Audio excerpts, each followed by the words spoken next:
సర్లేని కొక్కలేని పెట్టి అన్ని చేశారు కానీ ఇంక చచ్చిపోతారని కళ్ళలో కూడా.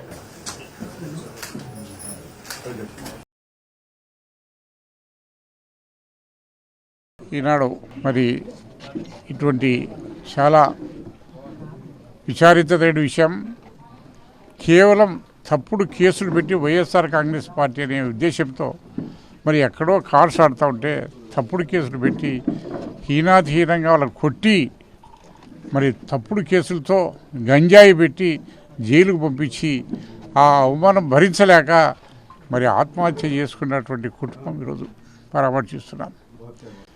మరి ఇటువంటి ఎన్ని కుటుంబాలు ఈ రాష్ట్రంలో జరుగుతున్నాయి చెప్పండి. మహిళలకు రక్షణ లేదు, రైతులకు రక్షణ లేదు, ఎవరికే కానీ రక్షణ అనేది లేదు ఈ ప్రభుత్వంలో. మరి అటువంటి పరిపాలన ఈరోజు జరుగుతుంది ఆంధ్రప్రదేశ్లో. మనం చూస్తున్నాం, ఎక్కడ ఎవరైనా వ్యతిరేకంగా మాట్లాడితే ప్రభుత్వ పథకాల మీద కానీ ప్రభుత్వ చర్యల మీద కానీ వ్యతిరేకంగా మాట్లాడితే వారి మీద వెంటనే కేసులు పెట్టడము, జైలుకు పంపించడము వారి యొక్క ప్రవర్తన ఈ రకంగా జరుగుతుంది. మరి అటువంటి కార్యక్రమం ఈ రాష్ట్రంలో అదే పనిగా చేస్తున్న రెడ్ బుక్ రాజ్యాంగం దక్క మామూలు పరిపాలన ఎక్కడ జరగటం లేదు ఈ రాష్ట్రంలో. మరి ఇటువంటి ఇంకా కేవలం ఒక సంవత్సరం కూడా కాలేదు. ఇప్పుడు రేపు 12వ తారీఖు ఒక సంవత్సరం అవుతుంది. ఒక్క సంవత్సరంలోని ఇన్ని అరాచకాలు చేస్తే ఇంకా 4 సంవత్సరాలు ఈ రాష్ట్రంలో ప్రజలు ఏ రంగం బరాయిస్తారో భయభ్రాంతులతో ఉన్నారు ప్రజలంతా కూడా. అటువంటి పరిస్థితి ఈరోజు ఈ రాష్ట్రంలో కొనసాగుతుంది.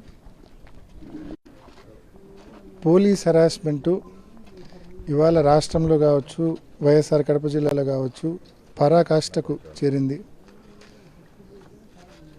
ఒక వారం క్రితం పార్టీ కార్యకర్త రెడ్డి నారాయణ రెడ్డి గారు పోలీస్ హెరాస్మెంట్ తట్టుకోలేక, తప్పుడు కేసుల అవమానం తట్టుకోలేక ఆత్మహత్య చేసుకోవడం జరిగింది. ఈ విధంగా ప్రతి ఒక్కరు కూడా విచారం వ్యక్తం చేస్తూ ఉన్నారు, బాధ వ్యక్తం చేస్తూ ఉన్నారు.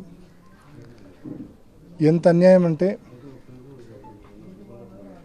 కేవలం వైఎస్ఆర్ కాంగ్రెస్ పార్టీ కార్యకర్త అనే ఒక నెపంతో, ఒక కారణంతో ఆయన ఒక్కడిని ఒక తప్పుడు కేసు, గంజాయి కేసు పెట్టి, ఈ ఊర్లో ఇంతమంది ఉన్నారు దుంపలగట్టు గ్రామంలో, ప్రతి ఒక్కరిని ఈవెన్ తెలుగుదేశం వాళ్ళని అడగండి, గంజాయి కేసులకు రెడ్డి నారాయణ రెడ్డికి ఏమైనా సంబంధం ఉందేమో ఎవరినైనా అడగండి. ఏమాత్రం సంబంధం లేని గంజాయి కేసు ఆయన మీద పెట్టి హరాస్ చేసి విపరీతంగా కొట్టి, భరించలేని విధంగా కొట్టి, అవమానానికి గురి చేసి రిమాండ్కు పెడితే అతను బెయిల్పై బయటకు వచ్చినాక ఈ అవమానంతోనే ఆత్మహత్య చేసుకోవడము నిజంగా పోలీసులు ఇప్పటికైనా కళ్ళు తెరవాల. ఎంత అన్యాయం చేస్తూ ఉన్నారు, ఏ రకంగా హరాస్మెంట్కు వైఎస్ఆర్ కాంగ్రెస్ పార్టీ కార్యకర్తలను గురి చేస్తూ ఉన్నారు. ఇప్పటికైనా కళ్ళు తెరవాల్సిన అవసరం ఉంది పోలీసు వాళ్ళు. ఈ మాదిరి నిజంగా చూస్తే కుటుంబాన్ని చూస్తే బాధ కలుగుతూ ఉంది. 2 చిన్న పిల్లలు 6వ తరగతి జరుగుతూ ఉన్నారు. వాళ్ళ భవిష్యత్తు ఏం కావాలా?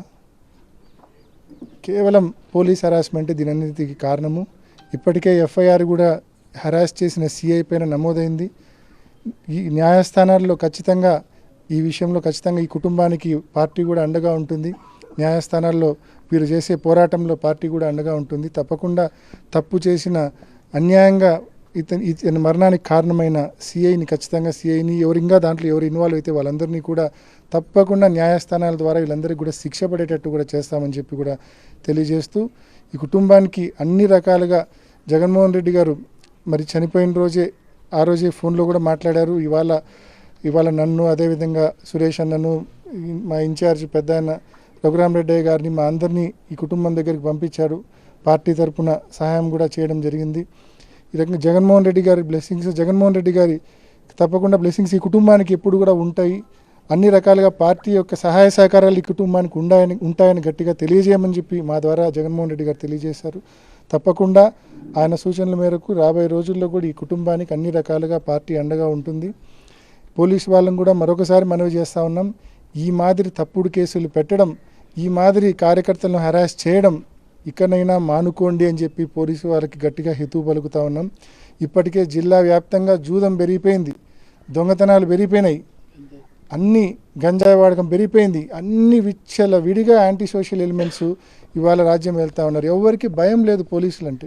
ఎందుకంటే పోలీసులంతా జిల్లా వ్యాప్తంగా ఒకే ఒక పనిలో బిజీగా ఉంటారు.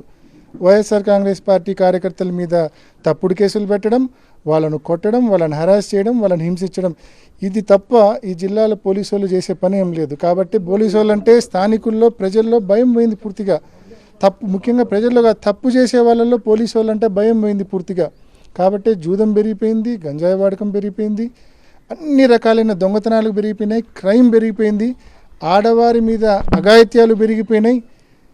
అన్ని రకాలుగా law and order at its lowest అన్న చందంగా జిల్లాలో తయారైన పరిస్థితి. మరి ఎస్పీ గారు మరి పై అధికారులు ఏం మానిటర్ చేస్తున్నారో ఏమో దేవుడికే తెలియాలా. మరి విపరీతంగా న్యాయస్థానాల్లో ఉండే ఆఫీసర్ల ఇళ్లల్లో కూడా దొంగతనాలు జరుగుతూ ఉన్నాయి, పోలీసులు ఎస్ఐల ఇళ్లల్లో కూడా దొంగతనాలు జరుగుతూ ఉన్నాయి. అడిగే దిక్కు లేదు, పట్టించుకునే నాదుడు లేడు. మరి పోలీస్ శాఖకు ప్రజలు పన్నులు కడితే జీతాలు వస్తూ ఉన్నాయి తప్ప తెలుగుదేశం పార్టీ ఆఫీస్ నుంచి జీతాలు రావడంలా. ఇది వాళ్ళు గుర్తుపెట్టుకోవాలా. ప్రజలను పరిరక్షించాలా, లా అండ్ ఆర్డర్ని అదుపులో పెట్టాలా. ఇవన్నీ గాలికి వదిలేసి కేవలం వైఎస్ఆర్ కాంగ్రెస్ పార్టీ నాయకులను కార్యకర్తలను హింసించడమే లక్ష్యంగా వారి పనిగా వారు చేయడం అనేది అనైతికము. ఈ విధంగా ప్రజలందరూ కూడా గమనిస్తూ ఉన్నారు. 1 సంవత్సర కాలంలోనే విపరీతమైన అసమ్మతి మూటగట్టుకున్నారు. ఇప్పటికైనా పోలీస్ శాఖ గాడిలో ఉండాలా, ప్రభుత్వము పోలీస్ శాఖ పూర్తిగా గాడిలో ఉండి లా అండ్ ఆర్డర్ను ప్రొటెక్ట్ చేయాలా. ఈ మాదిరి తప్పుడు కేసులు పెట్టడం, పార్టీ కార్యకర్తలను హింసించే కార్యక్రమాలు మానుకోవాలని చెప్పి హితవు పలుకుతా ఉన్నాం.